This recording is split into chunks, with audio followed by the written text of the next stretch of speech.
Hello दोस्तों। तो आपका स्वागत है एक नई वीडियो में जिसमें हम सीखेंगे कि how to implement Python operators. तो जैसे कि हमने थ्योरी पार्ट में और जो हमने पढ़ा था पहले की वीडियोज़ हैं ऑपरेटर्स के, इसमें हमने बस थ्योरी पार्ट देखा था कि हम कैसे परफॉर्म करते हैं, इम्प्लीमेंटेशन नहीं करा था। तो इस वीडियो में हम इम्प्लीमेंटेशन देखेंगे।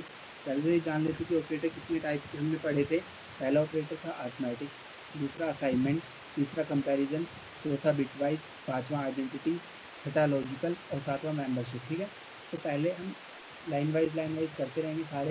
तो पहले हम देखेंगे अरिथमेटिक ऑपरेटर कैसे परफॉर्म करते हैं और उसके क्या क्या तरीके हैं।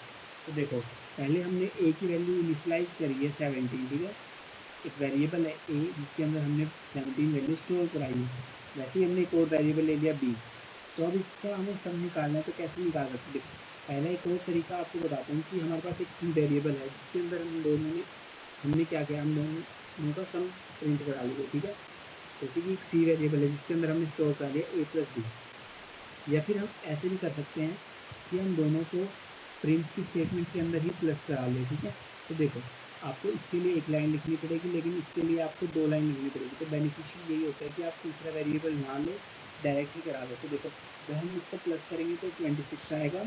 और हमने 2 बार प्रिंट कराया, मतलब कि एक बार हमने सी वेरिएबल से कराया जिसके अंदर हमने फिर ऐड करा था एक वेरिएबल देके एक्स्ट्रा, और फिर एक और हमने मेथड करा था कि हमने डायरेक्ट प्रिंट कराया। तो 2 बार 26 इसलिए प्रिंट होगा। कंफ्यूज होने की जरूरत नहीं कि 2 बार प्रिंट क्यों होगा। ठीक है, फिर आता है हमारा माइनस, कि हमने फिर माइनस करी वैल्यू। फिर मल्टीप्लिकेशन सिंपल है, डिवीजन भी आपको पता चल गया। अब जो आता है वो आता है मॉडुलस। मॉडुलस के अंदर आप कैसे पहचान सकते हैं कि मॉडुलस करता क्या है? देखो, मॉडुलस जो होता है वो हमारे रिमाइंडर देता है। तो ए की वैल्यू 17 है और बी की 9 है। तो अगर आप ए वैल्यू को जब 9 से डिवाइड करोगे, ए की वैल्यू 17 है, तो जब आप 9 से डिवाइड करोगे तो आपको रिमाइंडर 8 मिलेगा। ठीक है, और फिर जब हमने फ्लोर डिवीजन निकाला, फ्लोर डिवीजन का काम होता है कि जो डेसिमल वैल्यू है उसको रिमूव कर देना। तो हमारा आंसर 1 है, क्योंकि इसने ये वाली वैल्यू रिमूव कर दी है जो भी डेसिमल में थी। फिर आता है हमारा पावर एक्सपोनेंशियल, मतलब जैसे कि हमें पता है कि हम 2 की पावर लिखते हैं, 2 की पावर 2 जो कि 4 होता है। हम स्क्वायर्स निकालते हैं, क्यूब निकालते हैं। तो आप इसकी मदद से बड़े आसानी से निकाल सकते हो, चाहे कितने भी देखो। ये तो हमने 17 की पावर 9 निकाली जब इतनी बड़ी वैल्यू आ रही है, लेकिन आपको अगर 17 का क्यूब निकालना है तो आप कैसे करोगे? बी की वैल्यू आप 3 दे दो।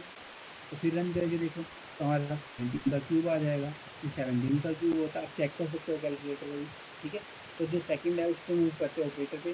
सेकंड ऑपरेटर होता है असाइनमेंट ऑपरेटर। असाइनमेंट ऑपरेटर का काम होता है कि कोई वैल्यू इनिशियलाइज कराना और उसको चेंज करना। ठीक है, असाइन करना वैल्यू। जो हमारा असाइनमेंट ऑपरेटर है, पहला असाइन वैल्यू।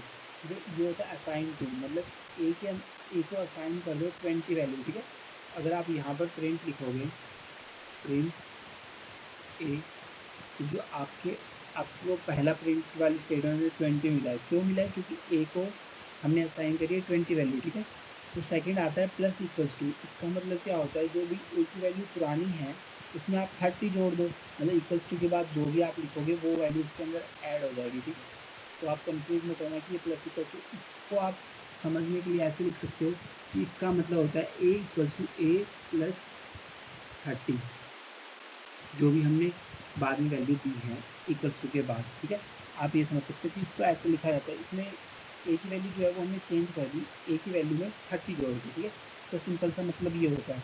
आप इसको इस तरीके से लिख सकते हो, और जो आपके सामने एक और शो हो रहा है इस तरीके से लिख सकते हो। जो आपको मेथड अच्छा लगे आप इस तरीके से लिखो। ठीक है, जो आपको सही लगे। फिर देखते हैं कि हमारा जो फिर से हमने अलग अलग वैल्यू दोबारा वापस हम 20 क्यों ले रहे हैं? क्योंकि अगर हम ए की वैल्यू एक बार चेंज कर देंगे तो वो 50 हो जाएगी, फिर उसके कारण वो अलग आउटपुट देगा। तो इसकी वजह से हमने चेंज करी है। ठीक है, फिर हम दोबारा ए की वैल्यू लेते हैं 20, जिसको हम करते हैं ए माइनस इक्वल्स टू 30। तो इसका आंसर जो होगा वो -10 है। हाँ, सही है। फिर हमने एक और दोबारा वैल्यू ली है 20, फिर उसको मल्टीप्लाई करें 30 से। अगर आप 20 को 30 से मल्टीप्लाई करोगे तो आपके पास आंसर आएगा 600। फिर हमने क्या किया, जो ए है 20 उसको हमने डिवाइड करा है 30 से। फिर जो हमारा आंसर आया वो आया 0.6 बार। ठीक है, फिर हमने मॉडुलस निकाला, मतलब अगर आप 20 को डिवाइड करोगे 30 से तो आपका रिमाइंडर क्या आएगा बताओ? एक सेकंड गाइस, इसमें हमने क्या लिखा है? ए मॉडुलस इक्वल्स टू, मतलब कि ए को आप ए डिवाइड बाई 30, मतलब कि 20 को आप 30 से डिवाइड नहीं कर सकते, तो इसलिए रिमाइंडर जो है वो 30 आया, ठीक है। अगर आप इसको यहाँ वैल्यू आप दे दो 30, तो नीचे आप 20 दे दो, तो जो आपका रिमाइंडर आएगा वो 10 आएगा, सॉरी 20, तो जो आपका अब रिमाइंडर आएगा वो आएगा 10, ठीक है, क्योंकि आप 30 को 20 से डिवाइड कर सकते हो, जो कि क्वेश्चन देगा 1 और जो रिमाइंडर होगा वो होगा 10। फिर हमने प्रिंट कराया, ये भी प्रिंट स्टेटमेंट है। फिर हमने एक्सपोनेंशियल निकाला, मतलब कि पावर निकाला। अगर हम 20 की पावर 3 कर दें तो क्या आंसर आएगा, ए एक्सपोनेंशियल, आपको पता है ये पावर के लिए यूज होता है, इक्वल्स टू 3, मतलब 20 की पावर 3, जो कि हमें आउटपुट देगी 8000। फिर हमने क्या किया, ए इक्वल्स टू 20, फिर हमने 4 डिवीजन करा है 30 के साथ, मतलब कि अगर 20 को आप 30 से डिवाइड करोगे तो पॉइंट समथिंग आएगा, तो जो कि डेसिमल वैल्यू रिमूव करने के बाद 0 बचेगा अपने पास। तो आप इसको वापस चेंज करके देखो, अभी तो हमने 20 को 30 से डिवाइड करा, जो कि पॉसिबल है नहीं, पॉसिबल है पर वो डेसिमल वैल्यूज देगा, इंटीजर नहीं देगा। अगर आप यहाँ 30 लिख दो और नीचे 20 लिखो, तो आपके पास क्या आंसर आएगा, देखो आपके पास 1 आंसर आएगा, ठीक है। समझ में आ गई आपको? हाँ, तो जो हमारे नेक्स्ट ये भी हमारा ऑपरेटर हो गया, असाइनमेंट में इतने ही होते हैं, आप इसको अच्छे से पढ़ लेना और इम्प्लीमेंटेशन खुद करके देख लेना। तीसरा जो होता है वो होता है कंपैरिजन ऑपरेटर, जिसके अंदर हम वैल्यूज़ को कंपेयर करते हैं, ठीक है। तो पहला हमारा हमने क्या किया है, एक वेरिएबल लिया है एक्स नाम का, जिसके अंदर हमने स्टोर कराया है 20, और फिर हमने वेरिएबल लिया है वाई नाम का, जिसके अंदर हमने स्टोर कराया है 10। अब जो है पहले में क्या चेक करेंगे हम, एक्स ग्रेटर देन वाई, मतलब आपको समझने के लिए पहले ये समझिए कितने टाइप के होते हैं कंपैरिजन ऑपरेटर, 1 2 3 4 5 6, जो कि होता है greater than, less than, double equals to, not equals to, greater than equals to, less than equals to, ठीक है। तो पहले हमने इसको चेक करने के लिए वैल्यू को क्या करा है, हमने देखा है कि एक्स ग्रेटर देन वाई, क्या एक्स ग्रेटर देन वाई, ये आपको ट्रू और फॉल्स में आंसर देगा। देखो ये तो हमारा स्ट्रिंग पार्ट है, जो कि एज इट इज प्रिंट हो जाएगा, जो यूज़र अंडरस्टैंडिंग के लिए हम प्रिंट कराते हैं, ठीक है।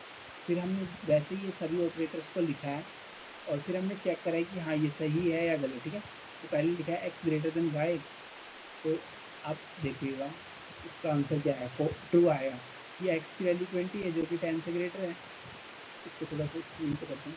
फिर देखो जब हमने चेक करा कि एक्स लेस देन वाई, तो आपका आंसर आया फॉल्स, नहीं, एक्स की वैल्यू 20 और वाई की 10 है, तो जो वाई है वो छोटा है, ना कि एक्स छोटा है, ठीक है। तो आप इससे समझ सकते हो इसका फॉल्स आंसर क्यों आया। फिर डबल इक्वल्स टू, मतलब क्या दोनों की वैल्यू बराबर है, नहीं बराबर नहीं है, कि 20 और 10 है, आपको भी पता है 20 और 10 इक्वल नहीं होते, तो आंसर आया फॉल्स। और नॉट इक्वल्स टू, क्या बराबर नहीं है, तो इसका आंसर आपको ट्रू मिला है, क्योंकि दोनों की वैल्यू इक्वल नहीं है। फिर हमने 8th लाइन में प्रिंट करा है कि एक्स की वैल्यू ग्रेटर देन या फिर बराबर, मतलब कि बड़ी हो या फिर बराबर हो, क्या चेक करो। देखो बराबर तो आपको पता है नहीं है, लेकिन बड़ी ज़रूर है, तो आपका आंसर आएगा 2, ठीक है। और फिर जो 9th है उसमें क्या है, एक्स को चेक करा है लेस देन इक्वल टू, मतलब ना ही बराबर है और ना ही छोटी है, तो आपका आंसर दिया है फॉल्स। ये आपका कंपैरिजन ऑपरेटर भी होगा, आप खुद इम्प्लीमेंट करके देख लेना अपने पीसी या डिवाइस में, जो भी आपके पास है लैपटॉप या कंप्यूटर, ताकि आपको अच्छे से समझ आ जाए। फिर जो हमारा चौथा है वो है बिटवाइज। बिटवाइज ऑपरेटर क्या होता है, जो कि हमारा बाइनरी पे लगता है, ठीक है। बाइनरी होता है, बाइनरी एंड होता है इसमें, बाइनरी और, मतलब बाइनरी की तरह परफॉर्म करता है, बाइनरी में चेंज करेगा वैल्यू को और फिर परफॉर्म करेगा, ठीक है। तो जो पहला होता है वो ये जो सिंबल है वो होता है बाइनरी एंड, मतलब कि बाइनरी फॉर्म का एंड करेगा इसको, ठीक है। फिर जो होता है सेकेंड बाइनरी और, ये वाला सिंबल होता है जो कि बाइनरी और के लिए यूज होता है। और जो ये वाला सिंबल होता है वो एक्सोर होता है। इसमें क्या होता है एक्सोर में, set each bit to 1 if only one of 2 bits is 1। समझ रहे हो, जैसे ये आपके घर में स्विच होते हैं जो कि डबल स्विच होते हैं, एक ही लाइट को आप 2 स्विच से कंट्रोल कर सकते हैं। तो अगर दोनों की स्टेट अलग अलग हैं तो वो लाइट ग्लो करेगी, लेकिन अगर दोनों की स्टेट सेम है तो वो ग्लो नहीं करेगी। तो सिंपल यही इसका मतलब होता है कि आप ऐसे कर सकते हो। फिर आता है नेगेशन। नेगेशन क्या करता है, इन्वर्ट्स ऑल द बिट्स, मतलब इन्वर्ट कर देता है जितनी भी बिट्स होती हैं। और ये आप समझिएगा, इसको कहते हैं हम लेफ्ट शिफ्ट, मतलब जो भी हमारा बाइनरी फॉर्म होता है उसको लेफ्ट शिफ्ट कर देता है, ठीक है। आप इसको वीडियो में समझ सकते हैं कि लेफ्ट शिफ्ट कैसे होता है और कैसे बाइनरी फॉर्म चेंज हो जाती है। और ये होता है राइट शिफ्ट, कि ये राइट की तरफ शिफ्ट कर देता है। तो आप देखो इसको रन करके देखते हैं। जब हम बाइनरी करेंगे, ए की वैल्यू हमारे पास 9 है और बी की 12 है, जब हम इसको बाइनरी फॉर्म में चेंज करके उनका एंड निकालेंगे तो आपके पास जो इंटीजर फॉर्म आएगी वो आएगी 8। वैसे ही आप और करोगे तो आपके पास आएगी 13, और आप जब एक्सोर करोगे तो आपके पास वैल्यू आएगी 5। और नेगेशन को आपको मैंने बताया था कि ये इन्वर्ट्स कर देता है वैल्यूज़ को। तो आप देखो कि इसमें क्या क्या जो जीरो होती है उसको ये पॉजिटिव की तरफ कंसिडर कर लेता है। तो आप अगर पॉजिटिव 0 से चलोगे 9 तक तो आपको 10 स्टेप हो गए, और जब आप -10 तक चलोगे तो भी 10 स्टेप। तो इसने इन्वर्ट कर दिया, मतलब वैल्यू को उल्टा कर दिया। तो आपके पास -10 प्रिंट हो रहा है। और आपको अच्छे से सीखना है तो आप थ्योरी जो मैंने वीडियो बनाई थी आप उसको देख सकते हो, उसका लिंक मैं डिस्क्रिप्शन में दे दूँगा। फिर आता है right shift, sorry left shift. Left shift क्या करता है, वैल्यूज़ को लेफ्ट कर देता है। जैसे कि आपको एग्जाम्पल बता देता हूँ, आप इससे समझिएगा। जैसे कि हमारे पास एक बाइनरी वैल्यू है 001, ठीक है। तो जब हम इसको लेफ्ट शिफ्ट करेंगे तो ये चेंज हो जाएगी 100, ठीक है। तो आप वो वीडियो को देख के समझ सकते हैं कि मैंने क्या बात बोली आपको, ठीक है। और फिर होता है राइट शिफ्ट, ये हम इस वैल्यू को उल्टा कर दे रहे हैं। जैसे कि मान लो अगर आपके पास एक वैल्यू है 100, तो आप राइट शिफ्ट के दौरान इसको क्या कर रहे हो 001 कर दे रहे हो, ठीक है, बाइनरी फॉर्म में। फिर आप इसका बाइनरी निकाल दो। तो ये थी बाइनरी फॉर्म, और जो आउटपुट आएगा लेफ्ट शिफ्ट का वो आएगा 36, और जो राइट शिफ्ट का आउटपुट आएगा वो आएगा 2, ठीक है। तो ये आपका बिटवाइज ऑपरेटर होता है, जो कि हमने देख लिया वीडियो में। अब अगली की तरफ चलते हैं। अगला ऑपरेटर कौन सा होता है, आइडेंटिटी ऑपरेटर, ठीक है। अब आइडेंटिटी ऑपरेटर करता क्या है, पहले तो ये समझो। जो इज होता है वो ट्रू आंसर देगा जब दोनों वैल्यू सेम होगी, समझ रहे हो, मतलब कि दोनों ही बराबर होगी। समझ रहे हो आप गाइस, ज़रूरी नहीं है कि वो एक ही एड्रेस पे स्टोर हो रही हो।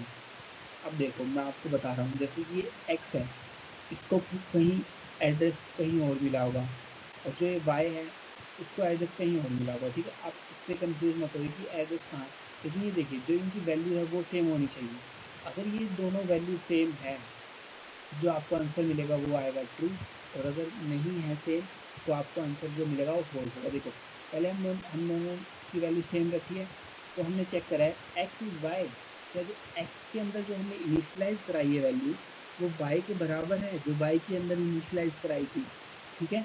तो आप चेक करोगे तो आपको आंसर मिलेगा ट्रू, ठीक है। और फिर आपने क्या किया, वाई की वैल्यू चेंज कर दी, 20 कर दी। फिर आप चेक कर रहे हो print X is not Y, मतलब क्या एक्स की वैल्यू जो है जो इनिशलाइज कराई थी वो वाई की इनिशलाइज वैल्यू से अलग है। तो हाँ हमने वाई की चेंज कर दी 20, तो हाँ वो अलग है, ठीक है। तो ये हो गया हमारा आइडेंटिटी ऑपरेटर। फिर जो नेक्स्ट है वो होता है लॉजिकल ऑपरेटर। लॉजिकल ऑपरेटर आपको पता है कौन कौन से होते हैं, एंड और नॉट। तो जो एंड होता है वो क्या करता है, कि आपकी अगर एक भी वैल्यू फॉल्स है तो जो आंसर आएगा वो फॉल्स आएगा। और क्या होता है, और इसका उल्टा होता है, अगर आपकी एक भी वैल्यू ट्रू है तो जो आपका आंसर आएगा वो ट्रू आएगा। और नोट क्या करता है, सिंपली जो भी रिजल्ट होगा उसको रेसिप्रोकल कर देता है। रेसिप्रोकल मतलब उल्टा कर देता है उस रिजल्ट को। तो देखो पहले आपने एक्स के अंदर एक ट्रू स्टोर कराया और वाई के अंदर फॉल्स, ठीक है। मतलब एक्स जो है वो ट्रू है और वाई जो है फॉल्स।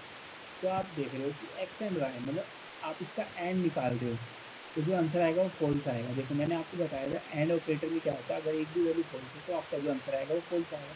तो वही इधर सेम फॉलो हुआ। फिर आपने क्या किया, एक्स और वाई इज आपने और निकाला है, मतलब कि अगर आपके पास एक भी वैल्यू ट्रू है तो जो आपका आंसर आएगा वो आएगा ट्रू, ठीक है। फिर जो है नोट, जो कि रिजल्ट को चेंज कर देता है। अब देखो एक्स का हमने नोट निकाला है, मतलब एक्स हमारी वैल्यू ट्रू है, ठीक है। और जब हम एक्स का नोट निकालेंगे तो जो ट्रू है वो फॉल्स में चेंज होता है और फॉल्स ट्रू में। तो देखो जो हमारी ट्रू वैल्यू है वो फॉल्स में चेंज हो गई है, ठीक है। ये आपका था लॉजिकल ऑपरेटर।